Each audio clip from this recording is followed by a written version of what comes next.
존경하는 국민 여러분, 해외 동포 여러분, 김진표 의장님과 선배 동료 의원 여러분, 국무총리님과 국무위원 여러분, 더불어민주당 대표 이재명입니다. 지구 반대편의 우크라이나와 러시아 간 전쟁은 우리 삶에까지 심각한 영향을 미쳤습니다. 미중 갈등이 격화되고 글로벌 공급망 재편이 가속화되면서 지난 30년간 지속된 자유무역의 태평성대는 이제 막을 내렸습니다.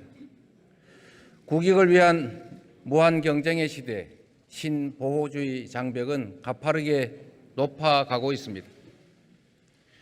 눈부신 경제성장과 민주주의의 성취로 우리는 세계가 부러워하는 선진국가가 됐지만 유례없는 대전환 속에서 국가는 흔들리고 국민의 삶은 악화되고 있습니다.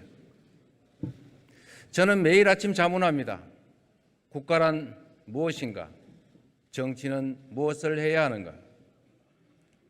국가는 국민의 생명과 안전을 지켜야 합니다. 정치는 국민의 눈물을 닦고 국민의 삶을 책임져야 합니다. 하지만 국가는 그 책임과 역할을 다하지 못했습니다.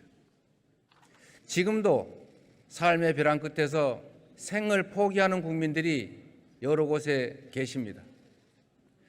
지난 1년 우리 사회 곳곳은 거대하고 지속적인 퇴행을 겪었습니다. 새 정부 출범 1년 만에 눈 떠보니 후진국이라는 말이 유행을 하게 됐습니다. 민주공화국 주권자의 자리는 권력자가 차지했고 정치는 통치와 지배로 대체됐습니다.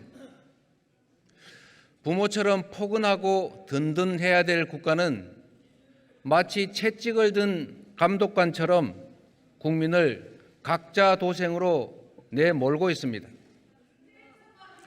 새 정부 출범 1년 만에 윤석열 정권은 민생, 경제, 정치, 외교, 안전을 포기했고 국가 그 자체인 국민을 포기했습니다.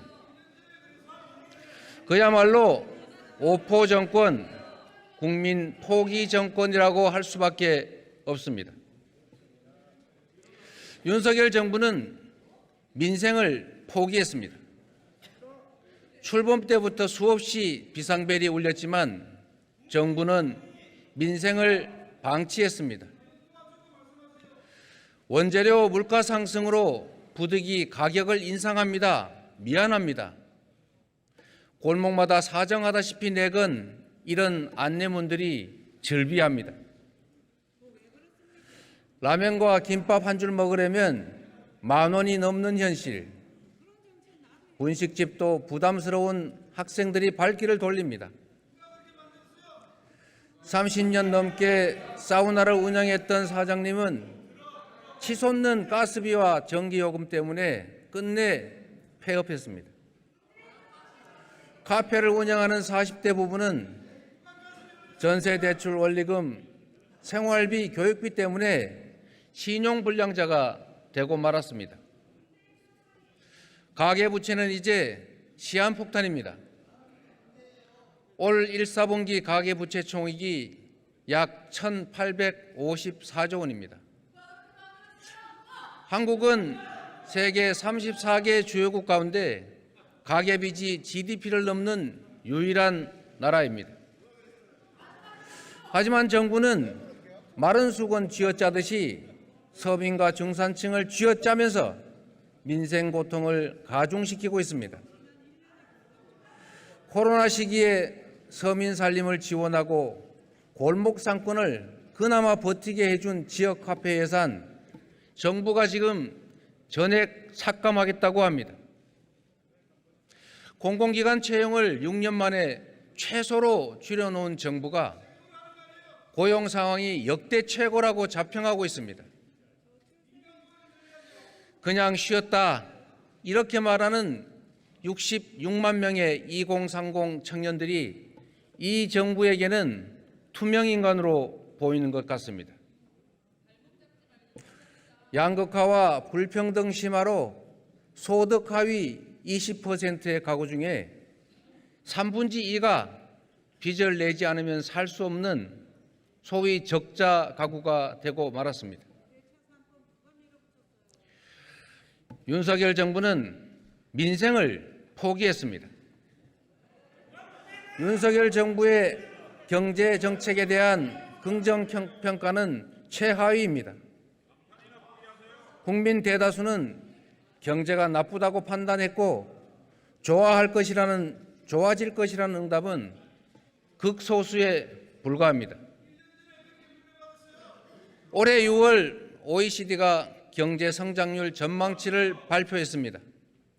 세계 경제는 0.1%포인트, G20은 0.2%포인트씩 상향 조정했는데 우리나라만 3월 0.2%포인트 하향 조정에 이어서 6월에도 0.1%포인트를 또 연이어 하향 조정했습니다. 국내외 기관을 불문하고 성장률 예측치는 매번 낮아져서 저성장의 고착화마저 우려됩니다. 세계 경제는 코로나 불황을 떨치고 정상화 중인데 유독 우리 경제만 후퇴 중입니다. 우리의 핵심 먹거리인 반도체 수출이 급전직하하면서 무역 수지는 15개월째 적자입니다. 최대 흑자국이던 중국은 이제 최대 적자국으로 전환했습니다. 수출로 살아온 대한민국이 수출에 발목 잡힌 나라가 됐습니다.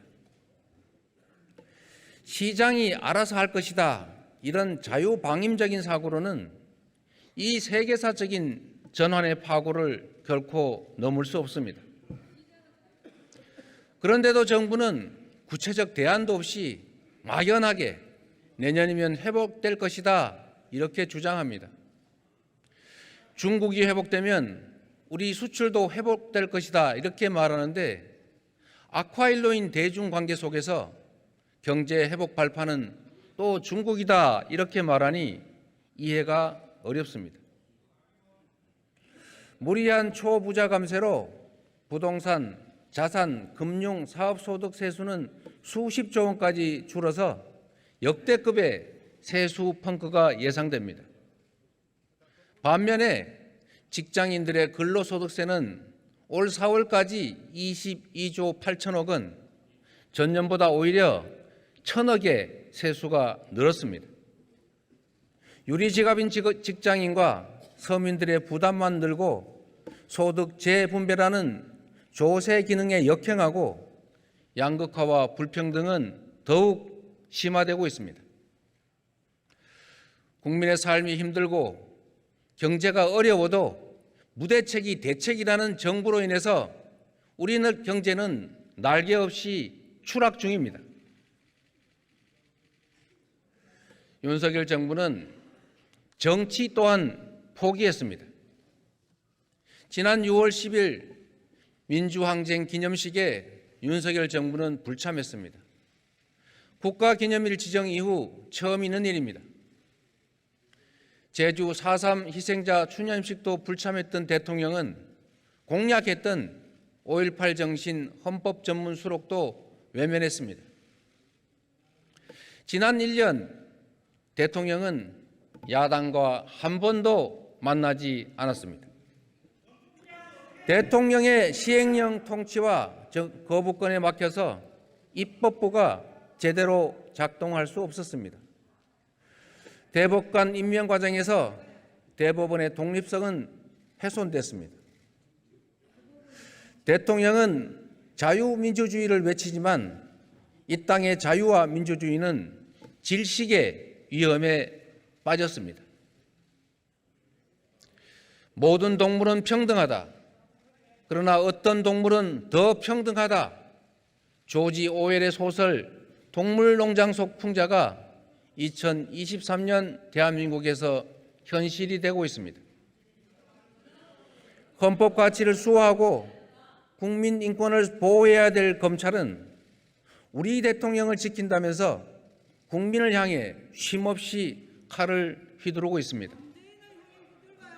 완장찬 감사원은 헌법상 독립기관인 권익위와 선관위를 무릎을 꿇리겠다고 수단 방법을 가리지 않습니다. 검경의 구두발은 제1야당 당사도 국회 사무처도 언론기관도 가리지 않습니다. 하루 평균 1000건이 넘는 압수수색이 벌어집니다. 무죄 추정, 불구속 수사, 공판 중심주의 원칙은 다 어디로 가고 구속과 기소가 남발되고 있습니다. 압수수색, 구속 기소, 정쟁에만 몰두하는 윤석열 정권을 두고 압구정 정권이라는 비판이 공감되지 않을 수가 없습니다.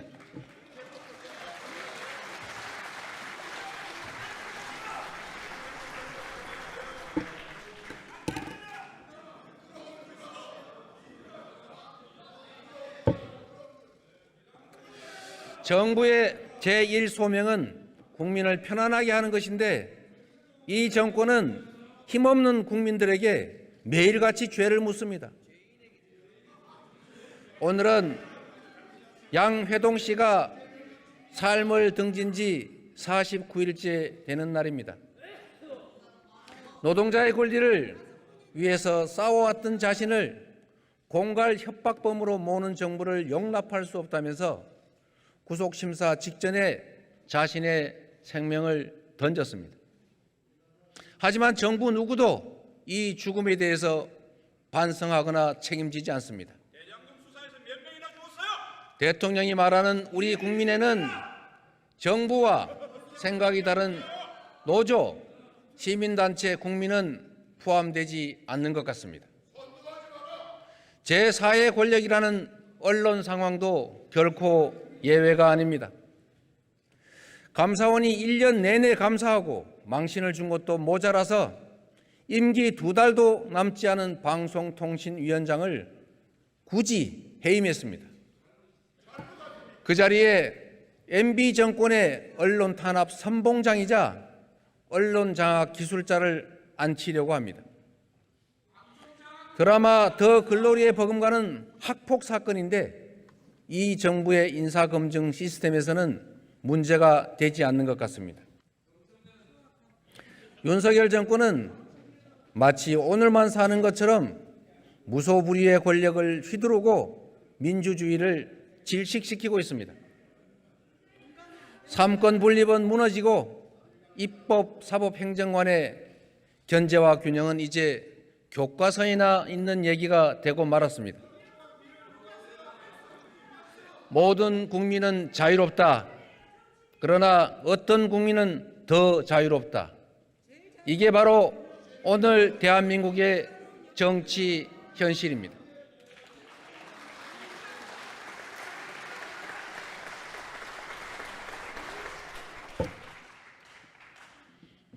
윤석열 정권은 외교마저 포기했습니다. 나주 공립보통학교 6학년생 양금덕 소녀는 아무것도 모른 채 일제에 끌려갔습니다. 미쓰비시 중공업 나고야 항공기 제작소에서 매일 비행기 녹을 닦고 페인트 칠에 시달리다 결국 오른쪽 눈을 잃고 마침내 청각까지 잃었습니다. 후각을 잃었습니다. 해방된 지 이미 80년 세월이 지났지만 일본은 아직도 강제동원에 사과하지 않습니다. 오히려 강제동원 사실을 부인하고 있습니다. 그런데도 우리 정부는 제3자 변제를 내세워서 일본의 사과 기회마저 뺏어버렸습니다. 일방적 양보를 하면서 일본이 물잔의 나머지 반을 채울 것이라고 공언했지만 결과는 정반대였습니다.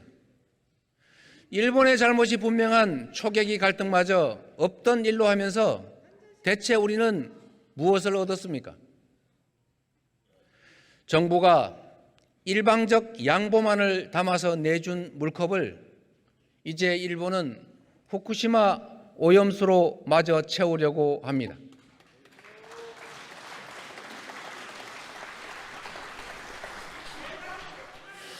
희석된 핵 오염수를 마실 수 있다, 이러는 한덕수 총리님의 말씀처럼 오염수 안전성 홍보에 우리 정부가 일본 정부보다 오히려 더 나서고 있습니다. 외교는 더 이상 보수와 진보, 네 편, 내 편의 진영 문제가 아니라 경제 문제이고 생존의 문제입니다. 외교에는 국익 중심의 전략적이고 신중한 접근이 반드시 필요합니다. 제이크 설리번 미 백악관 국가안보보좌관은 얼마 전에 미국은 디커플링이 아닌 디리스킹과 다양화를 추구한다고 말했습니다. 어제는 블링컨 미 국무장관이 베이징을 방문했습니다. 일본 역시도 지난 12일 상하이에서 중국 외교부와 협의를 가졌습니다. 테슬라, 엔비디아 같은 유수의 미국 기업들이 앞다퉈서 중국을 방문하고 있습니다. 우리도 한미 동맹과 협력을 강화하는 한편으로 경제와 인생의 조속한 안정과 회복을 위해서 중국과의 공급망 협력 체계를 꼼꼼하게 다시 챙겨가야 합니다. 외교에서는 야당도 역할을 분담해야 하고 다방면에서 다양한 공공외교가 필요합니다.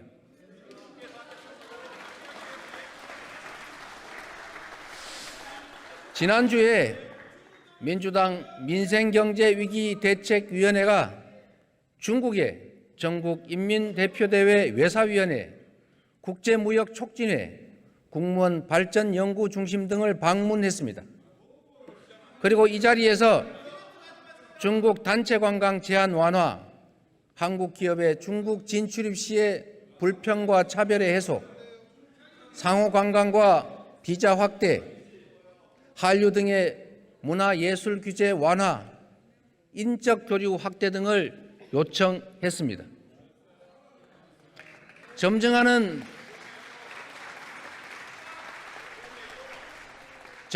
북한 도발에 대비해서 한반도의 평화와 비핵화를 위한 중국의 역할도 중요합니다. 후쿠시마 오염수 방류 대응에도 함께 할 일이 많습니다. 글로벌 무한경쟁 시대의 외교는 국익을 최우선한 전환적인 자율외교로 전환해 가야 합니다. 실용과 실리의 관점에서 가치와 이익의 균형을 함께 추구해야 되지 않겠습니까?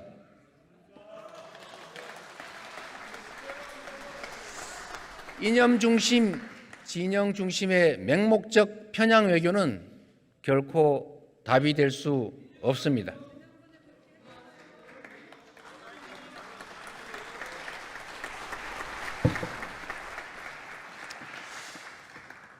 안타깝게도 윤석열 정부는 국민의 생명과 안전마저 포기했습니다. 2022년 10월 29일 이태원에 국가는 없었습니다. 최초 신고는 무시됐고 수차례 구조 요청에도 불구하고 아비규환 속에 믿을 수 없는 참사가 벌어졌습니다. 234일이라는 긴 시간이 지났지만 국가는 아무도 책임지고 있지 않습니다. 수사 후 결과에 따라 조치할 것이라 말했지만 책임지겠다던 당사자들은 안면을 바꿨습니다. 국민 안전의 무한 책임자인 집권 여당은 야사당이 발의한 이태원 참사 특별법을 반대하고 계시지 않습니까? 참으로 비정합니다. 지난주에 일본이 후쿠시마 오염수 방류시설 시운전을 시작했습니다. 우리 어민들은 후쿠시마 오염수 방류는 사형 선고라면서 반대를 할 뿐만 아니라 대책을 요구하고 계십니다. 하지만 정부는 국민의 불안과 우려를 괴담으로 치부하고 사법 조치하겠다고 위협하고 있습니다. 당당하지 못한 처사입니다. 비겁한 처사 아닙니까?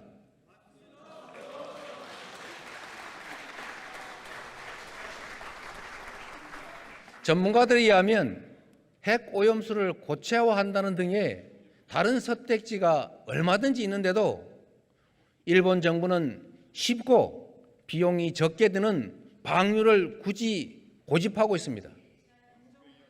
정부는 더 이상 일본 정부를 대신하는 것처럼 안전성만 강변하지 말고 주권 국가답게 방류를 막기 위한 실질 행동, 실천에 나서야 합니다. 다른 피해국처럼 반대 의사를 명백하게 발표해야 합니다.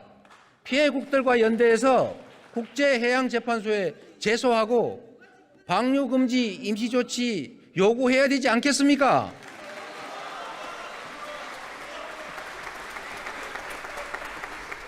비용이 문제라면 방류를 반대하는 국제사회와 함께 보관 비용을 지원하는 것도 고려해야 합니다.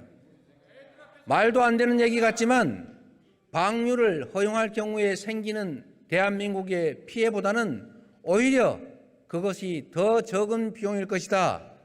천문학적 방류 피해를 피하는 현실적인 방안이 될 수도 있다는 생각입니다.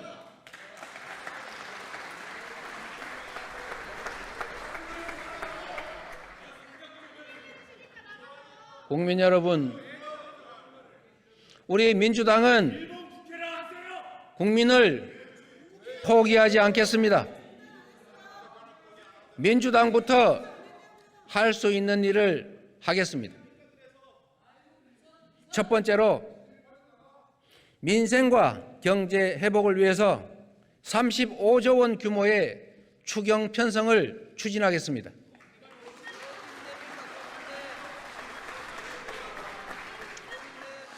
고금리로 절벽에 내몰리는 서민들부터 구해야 합니다. 금융 취약계층에 대한 긴급 생계비 대출, 중소기업 자영업자에 대한 이자와 고정비 지원에 약 12조 원 정도가 필요하다고 판단합니다. 치솟는 물가와 에너지 요금 부담에서 서민들을 보호해야 합니다. 물가 피해 계층을 중심으로 에너지 물가 지원금, 소상공인 자영업자들을 위한 가스 전기요금 지원, 농민들을 위한 농업 전기요금 지원, 지역화폐 예산 증액 등을 위해서 약 11조 원이 필요하다고 판단합니다. 주거 안정을 위해서 최소한의 삶을 보장할 수 있는 지원 예산을 편성해야 합니다. 미주택, 주택 매입을 해서 공공임대로 전환할 기회입니다. 전세보증금 이자 지원과 PF 배드뱅크 설립 등의 총 7조 원 정도의 예산이 필요합니다. 경기 불황기가 바로 정부가 활동할 때입니다. 추락하는 경제를 살리기 위해서 신속한 경제 회복 프로젝트를 가동해야 합니다. R200 대비와 같은 재생에너지 인프라 구축, 미래 성장을 위한 디지털 인프라 구축, 경기 회복을 위한 SOC 인프라 구축 등에도 4조 4천억 정도가 투입돼야 합니다. 그 밖에 전세 사기 피해 지원, 취약 청년 지원 확대, 국민안전 강화 등에도 재정 지원이 반드시 필요합니다. 정부가 의지만 있다면 세계잉여금, 업무추진비나 특활비 감액, 불용 확정된 사업의 감액 등으로 국채 발행 규모를 최소화할 수 있지 않습니까? 현재의 경기 침체 상황, 그리고 국민들의 민생 고통, 그리고 재정 운용의 효율성을 고려한다면 국채를 다소 늘려서라도 재정이 경제 회복을 위한 역할을 해야 할 때라고 생각합니다.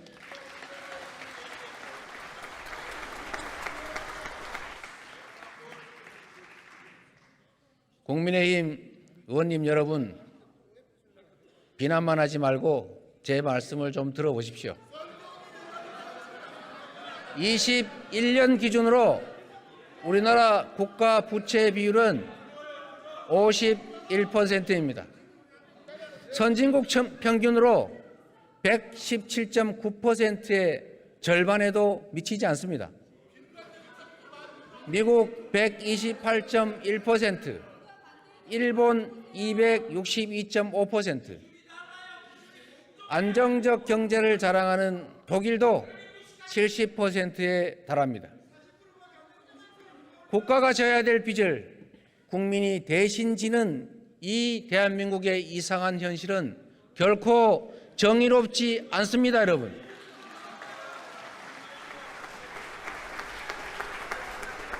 적시의 재정 지원은 사후 약방문 비용을 아끼는 길이기도 합니다.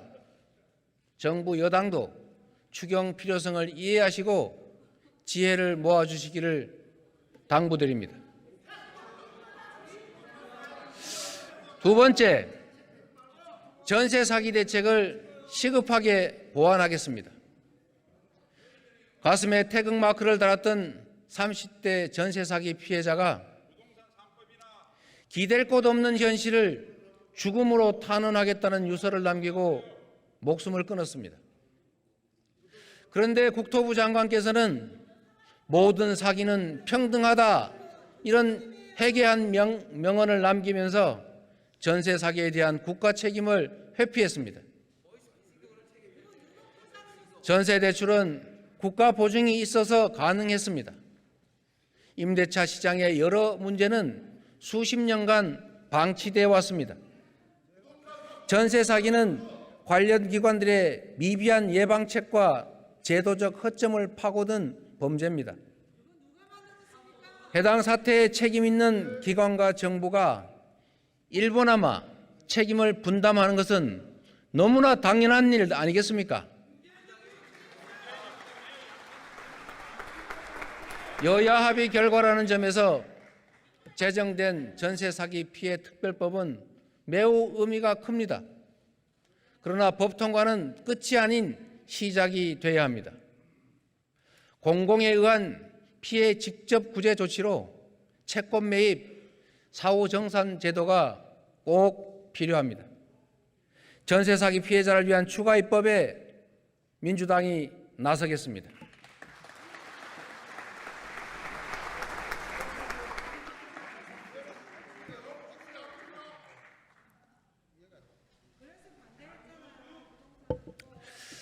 민주당은 미래를 준비하겠습니다.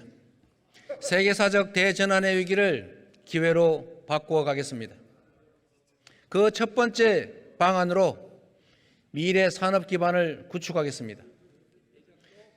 세계는 빠르게 변화하고 있습니다. 미국은 인플레이션 감축법으로, 유럽연합은 핵심 원자재법으로 자국 산업을 보호하고 있습니다. 유럽연합은 수입 제품의 탄소 배출량만큼 세금을 부과하는 탄소 국경 제도를 도입하기로 합의했습니다. 유수의 기업들도 ESG 경영과 재생에너지 사용 확대에 과감히 투자합니다. 애플과 테슬라 같은 글로벌 기업들은 RE100, 즉 재생에너지를 100% 사용한 제품만 구매하겠다, 재생에너지로 생산하지 않은 제품은 구매하지 않겠다는 원칙을 발표하고 시행하고 있습니다. 2030년까지 일본 재생에너지 목표는 38%인데도 이미 3년 전에 일본을 대표하는 기업 소니는 일본 내에 재생에너지 이용률이 낮아서 일본을 떠날 수밖에 없다고 선언하고 일본 정부의 재생에너지 생산 확대를 촉구했습니다. 그런데 윤석열 정부는 우리의 2030년 재생에너지 목표를 21.6%로 되레 낮췄습니다. 한국 기업들이 RE100에 참여하지 못할 경우에 2040년이면 자동차 15%, 반도체 30%, 디스플레이 40%처럼 핵심 산업들의 수출 감소가 예상되고 있습니다. 아리백은 완고하고 높은 무역 장벽이 될 수밖에 없습니다. 수출 기업들은 재생에너지가 부족한 한국을 버리고 재생에너지가 풍부하고 값이 싼 나라로 생산시설을 옮길 수밖에 없는 현실 아닙니까, 여러분? 조만간에 일자리와 국내 총생산 그리고 국내 경제에 치명상을 입게 될 것입니다. 다급하게 된 정부가 아마도 원전을 염두에 두고 탄소 프리 100%, 소위 말하는 CF100 표준화를 들고 나왔습니다. 그런데 기업들은 냉소적 반응을 보이고 있습니다. 우리가 열심히 CF100 추진한다 해서 그거를 국제사회가 받아들일 리가 있겠습니까?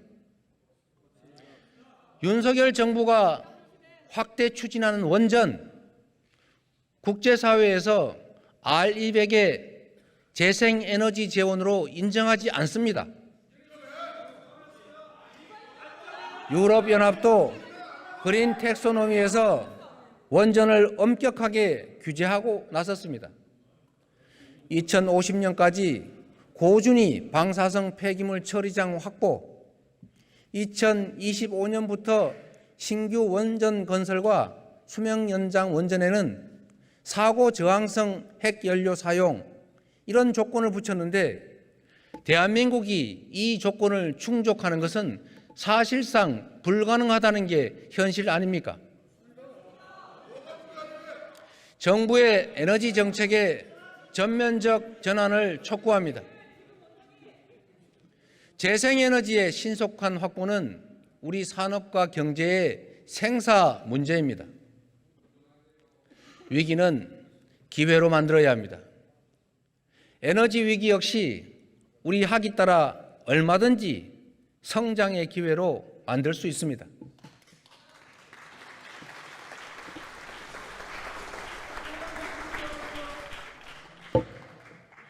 서남해안과 동해안을 중심으로 풍력, 태양광 등의 재생에너지 자원은 무궁무진합니다.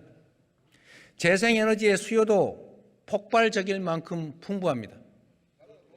기술 수준은 높고 유동성도 자본도 풍부합니다. 산업화 고속도로, 정부화 고속도로가 산업화 시대, 정보통신 시대의 성장을 이끌어왔듯이 신재생에너지 시대를 이끌 에너지 고속도로, 쉽게 말해서 전국적인 지능형 송배전망을 대규모로 건설해야 합니다.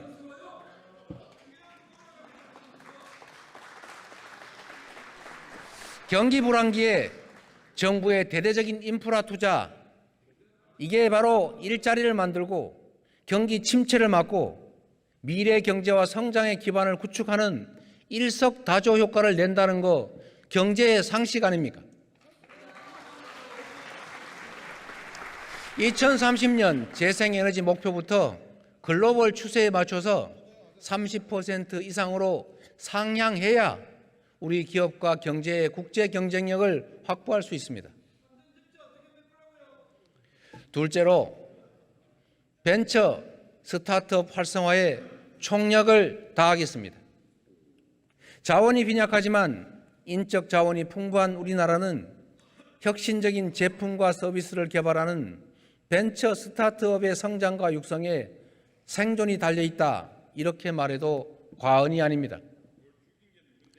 그런데 코로나19 팬데믹 기간에도 고속 성장하던 벤처 스타트업 투자가 작년 하반기부터 곤두박질 치고 있습니다. 업계의 신음이 깊어지고 있습니다. 올해 1분기 벤처 투자는 이미 작년 동기 대비해서 60% 이상 급감했습니다. 펀드 결성도 작년 동기에 비해서 78.6%나 추락했습니다. 그런데도 정부의 모태펀드 예산은 4,135억 원으로 작년에 5,200억, 2021년에 1조 700억 원에 비해서 대폭 줄어든 게 현실입니다. 윤석열 정부는 민간이 주도하는 벤처 투자 생태계를 조성한다고 하면서도 벤처 스타트업계의 현실을 외면하고 있습니다.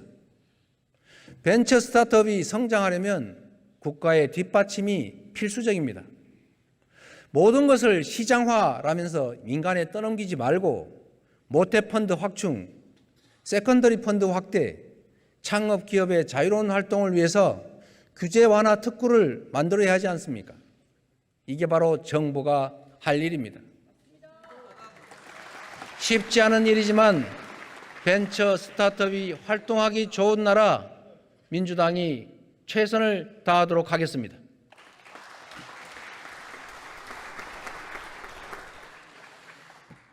세 번째로 노동시간 단축을 통해서 혁신 경제가 가능한 경제 토양을 만들어 가겠습니다. 윤석열 정부의 주 69시간 연장 시도는 소모적 논란만 일으켰습니다. 불평등이 심각하고 사회 안전망이 부족한 이런 상황에서는 혁신적 경제 활동이 결코 쉽지 않습니다. 선진복지국가에서는 혁신 과정에서 일자리를 잃은 이들도 얼마든지 안정적으로 생활을 유지하고 신산업에서 일자리를 얻을 수 있습니다. OECD 평균보다 연간 노동시간이 무려 300시간이 더 많은 우리 현실에서는 창조적 파괴가 불가능합니다. 이제 주 4.5일제 도입을 시작으로 주 4일제 사회로 점차 나아가야 합니다.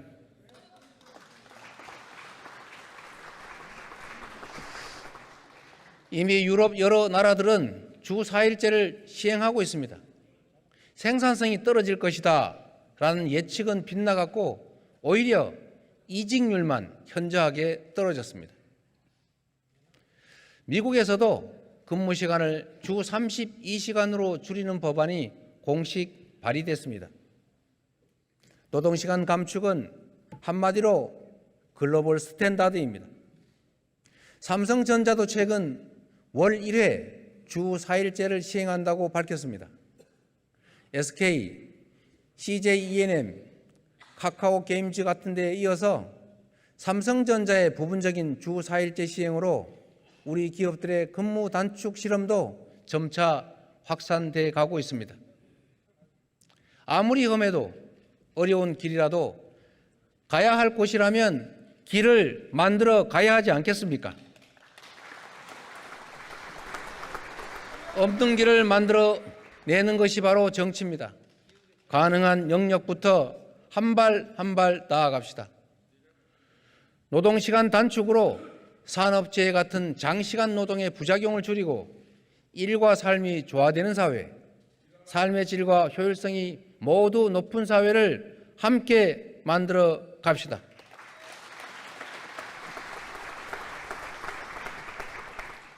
치열한 혁신으로 어제의 민주당과 경쟁하겠습니다. 국민 여러분께서 정권의 이 무도한 실정 앞에서도 선뜻 민주당에 마음을 주지 못하는 것을 아프게 자성합니다. 1년 만에 국민이 정권을 포기했지만 민주당이 그 분노와 실망을 희망과 기대로 바꾸지 못하고 있습니다. 국가의 미래를 개척하고 국민의 삶을 책임진다는 기본적인 책무 외에 국민의 눈높이에 맞춰서 필요한 모든 것들을 바꿔 나가겠습니다. 더 이상 윤석열 정권과 경쟁하지 않고 어제의 민주당과 경쟁하겠습니다.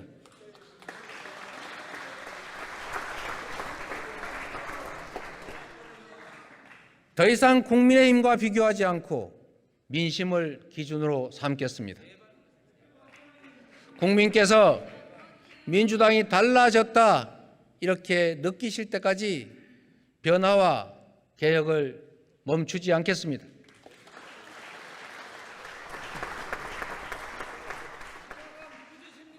억압적 통치는 순식간에 사회를 망가뜨립니다. 먹고 사는 문제 해결을 위해서 잘하기 경쟁을 해도 부족한데 정쟁에 몰입된 정부 여당이 야당 파괴와 정적 제거에만 혈안이다 보니 나라 살림이 제대로 될 리가 없지 않습니까? 취임 1년이 넘도록 검경을 총동원해서 없는 죄를 만드느라 관련자들 회유 협박에 국가 역량을 소진하고 있습니다. 국민들께서 이미 간파하고 계십니다. 자신들의 무능과 비리는 숨기고 오직 상대에게만 사정 콸라를 휘두르면서 방탄 프레임에 가두는 것이 바로 집권 여당의 유일한 전략입니다. 저를 겨냥해서 300번도 넘게 압수수색을 해온 검찰이 성남시와 경기도의 전현직 공직자들을 투망식으로 전수조사하고 강도 높은 추가 압수수색을 계속하고 있습니다. 이재명을 다시 포트라인에 세우고 체포동의안으로 민주당의 갈등과 균열을 노리는 것인가 그렇게 생각합니다. 이제 그 빌미마저 주지 않겠습니다. 저를 향한 저들의 시도를 용인하지 않겠습니다. 저에 대한 정치 수사에 대해서 불체포 권리를 포기하겠습니다.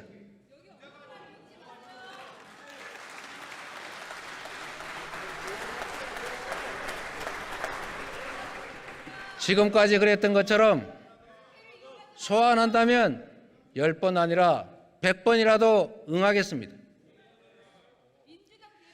구속영장을 청구하면 제 발로 출석해서 영장 실질 심사 받고 검찰의 무도함을 밝히겠습니다.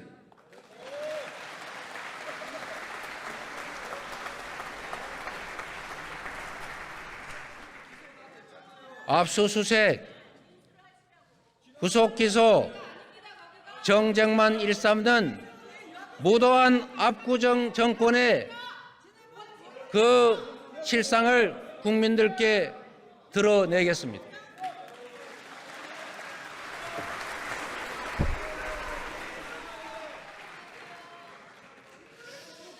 국민의 삶을 지키는 기본사회를 만들어 가겠습니다. 윤석열 정권의 지난 1년은 국가가 국민의 삶에 얼마나 큰 영향을 끼치는지 절실히 느끼게 했습니다. 반대로 정치가 제 역할을 다하면 얼마든지 더 나은 세상을 만들어낼 수 있다는 것도 알게 했습니다. 우리는 30년 후의 미래, 우리 다음 세대가 살아갈 세상을 준비해야 합니다.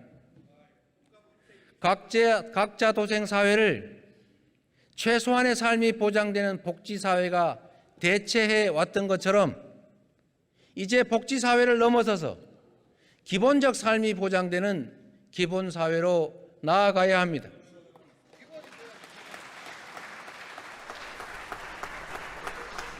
원하는 모두가 일할 수 있고 노동소득만으로도 얼마든지 삶을 지속할 수 있다는 것은 이제 더 이상 진실이 아닙니다. 기술혁신과 4차 산업혁명의 이 거센 파고 앞에 노동이 생산의 주축이던 시대의 사회제도는 기술이 생산의 주축이 되는 세상에는 더 이상 유용하지가 않습니다. 민주당은 당내에 기본사회위원회를 구성하고 기본사회 2050 비전 수립에 박차를 가해왔습니다. 이미 시행되고 있는 아동수당처럼 부분적 단계적으로 기본소득을 시행하고 확대해 가면서 국민의 실질 소득을 늘리고 삶의 질을 개선해 나가야 합니다.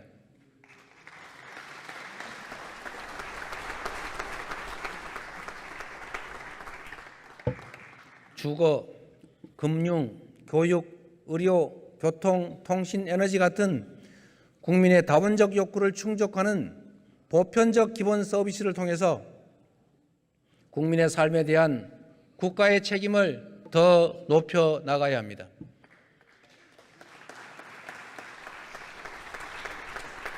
재생에너지 같은 미래경제 인프라 구축과 신산업의 육성으로 기본사회로 나아갈 경제적, 재정적 역량을 갖춰야 합니다.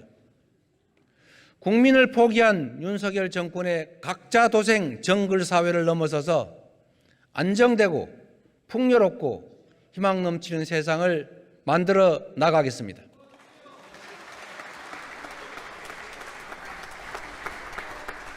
함께 잘 사는 세상을 만드는 우리 모두의 꿈 포기하지 않겠습니다. 지난 1년간의 좌절과 절망을 딛고 국민과 함께 일어나겠습니다. 희망의 원천을 만들어서 30년 미래를 준비해 가겠습니다.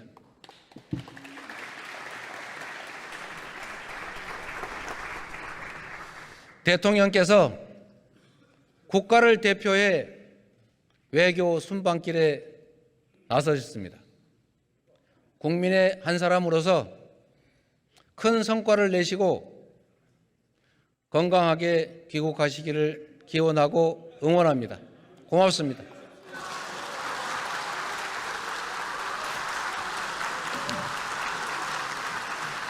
이재명 대표